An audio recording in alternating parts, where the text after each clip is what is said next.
Hey guys! Welcome back to my channel. So for today's vlog, ang gagawin naman natin is yung Keto Blueberry Cheesecake dahil maraming nagtatanong kung paano ko ginawa yun na mga nagda-diet din. So, if you want to know, just keep on watching.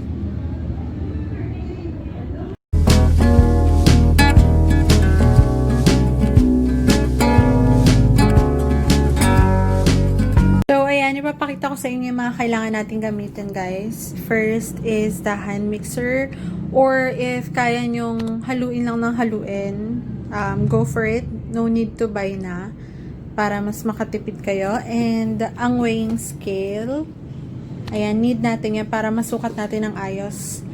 And syempre ang ating blueberry. So, itong blueberry na to, guys, nakalagay siya sa can, sa original niyang lagayan. Nilipat ko na lang siya dito kasi baka kalawangin yung can para mas safe. Syempre kakainin natin, 'di ba? So ayan. Sa plastic ko na lang din nire-ref ko siya para hindi masira. And we need vanilla. Ayan. And then yogurt. Yung yogurt na bibilhin nyo, guys, merong non-fat. And ang better na brand ng yogurt if you're going on a diet is Greek. Ayan. Kaya Greek yung binili ko. But if meron kayong mahanap na yogurt na non-fat yung nakalagay, much better. Ayan. Then, next is the cream cheese. Ito yung cream cheese na ginagamit ko. Next is the almond flour. Instead of using yung mga flour na all-purpose flour, cornstarch, ganyan, I use almond flour to make it keto and healthy. Graham grounds. Mas maganda, guys, yung crush na. But I don't have it, so ika-crush pa natin. And then measuring spoon. Few moments later. So, ang una natin gagamitin, yung cream cheese na Swiss Valley. Dapat 240 grams kasi 1 cup.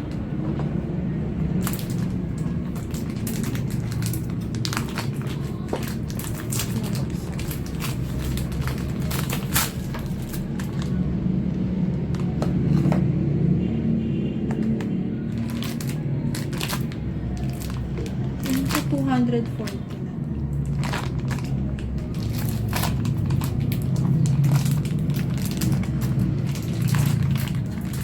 Yan natin.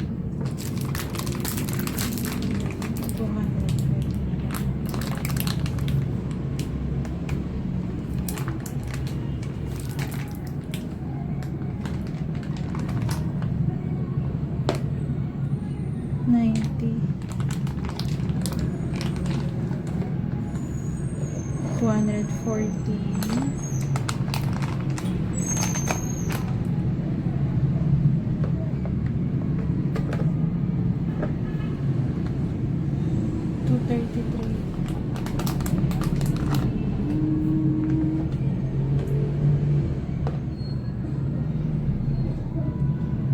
Yan, 243.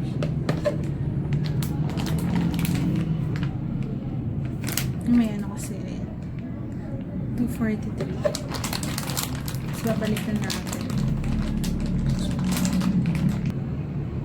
Next, yung Greek na yogurt. Ayan. Ubusin na natin lahat kasi 1 cup lang naman yung gagawin natin cream cheese. Bango. Sarap.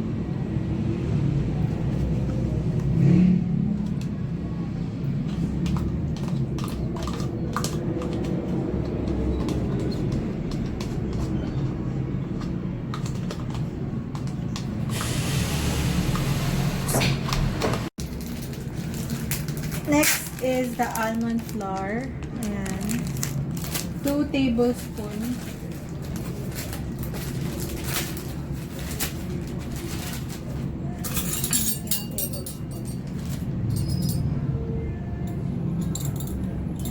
Ito ba yun? Ito pala. Ay! Ano ba ito? Teaspoon. Uh-oh!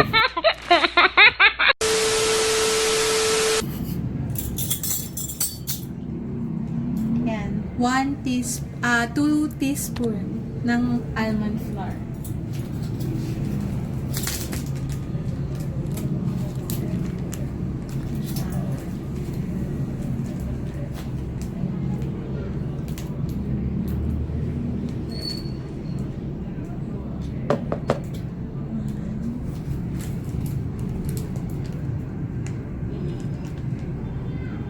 And then 2.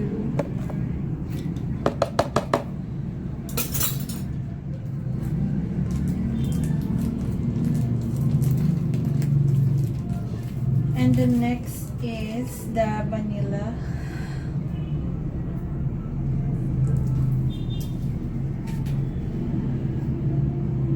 Vanilla is 2 tablespoons as well. 1 and then 2.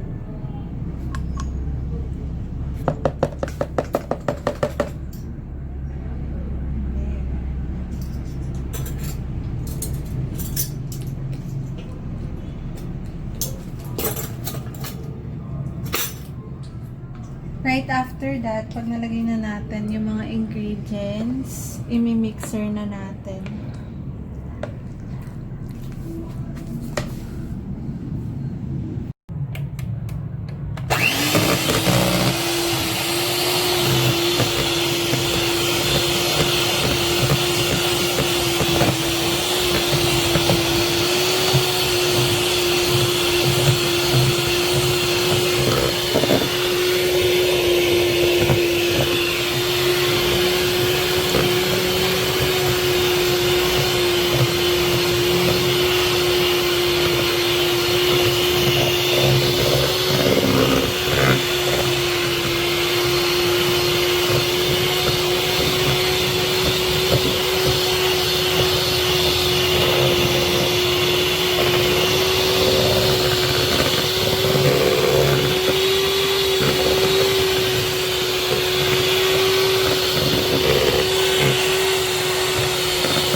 So, ayan, ganyan yung itsura niya and texture. Pag i-bake nyo guys, pwede nyo lagyan ng 2 eggs, tapos i-mix nyo ulit, tapos i-bake nyo. Pero kung i-refrigerate nyo lang, tas no bake, pwede na yung ganito lang. So, ayun guys, after nyo i-blender, i-mix, tawag dun?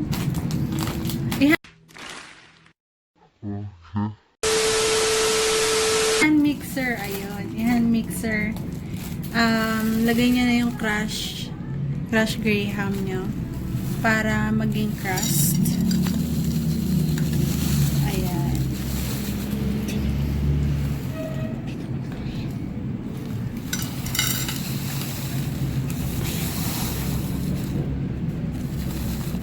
Mixin natin.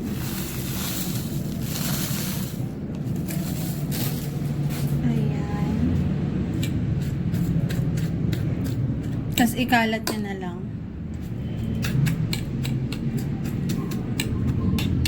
Then after nyan, pwede nyo nang ilagay ang ating ang ating cream cheese para sa cheesecake.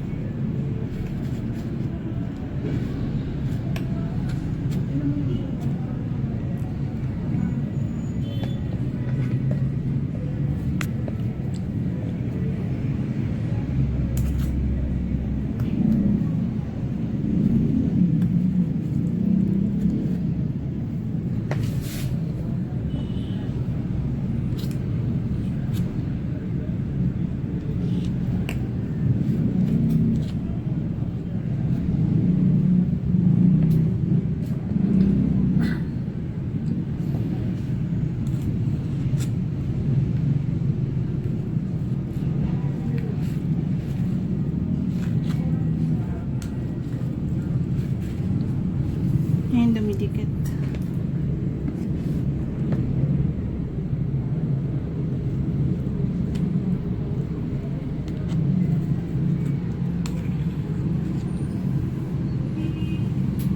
I-flat nyo na lang. Ayusin ko lang.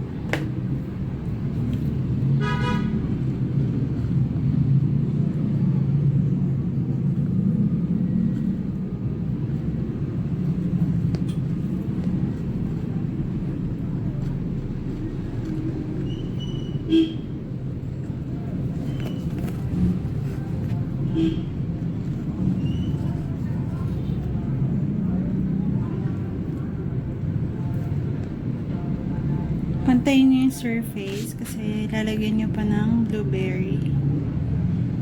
Ayan.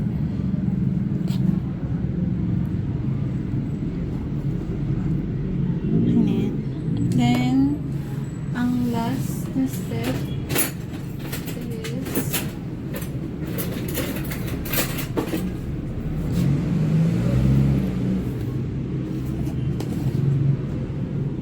ayan natin ang blueberry.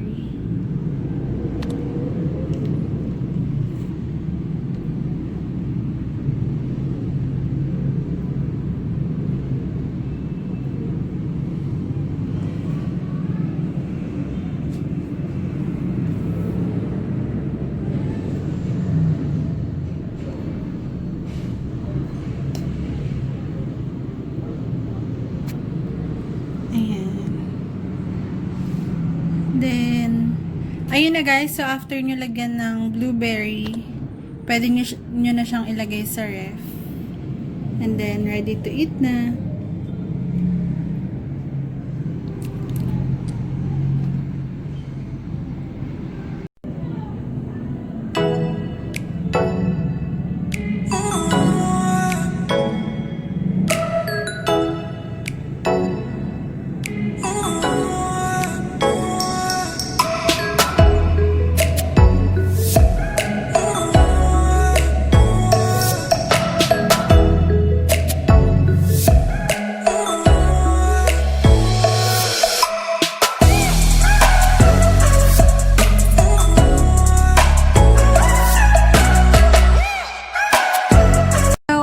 Tapos na natin gawin yung keto blueberry cheesecake natin. So, I hope na nagustuhan nyo and sana mag-enjoy kayo sa lasa. And, ayun, more meals to vlog pa ng mga keto. So, mag-iisip ako ng kung ano pang mga keto na meals yung pwede natin gawin.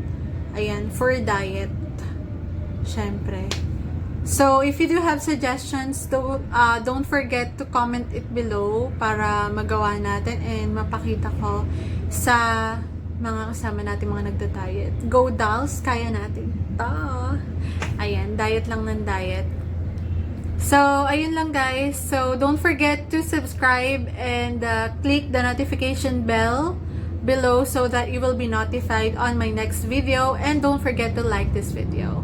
Yun lang, share nyo din to sa mga friends nyo na mga nagda-diet para ayan, mahawaan natin sila ng pagda-diet natin. So, ayun lang guys, see you on my next video. Bye!